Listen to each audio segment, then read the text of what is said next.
Hello guys, एकचोटि यो video हेर्नु।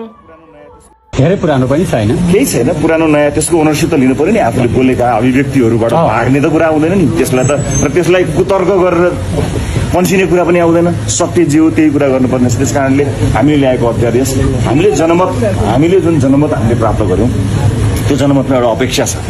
तपाईँ बताउनुहोस्, एउटा संवैधानिक परिषदकै कुरा गर्दाखेरि एउटा रिक्तताको अवस्था छ।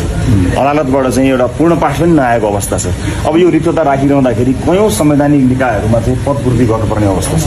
हामी जुन स्पिडमा काम गरिरहेका छौँ त्यो स्पिडलाई त म्याच गर्नु पर्ला। हामीले ती पदपूर्ति त हामीले गर्नु पर्ला, र पदपूर्ति गर्दाखेरि रासोपाले स्वाभाविक रूपमा के भनेको छ भने त्यो त एउटा मेरिटोक्रेसीलाई ध्यान दिएर हामीले नियुक्तिहरू गरेका छौँ। अहिले पनि तपाईँले सार्वजनिक सूचनाहरू देख्नुभएको छ होला।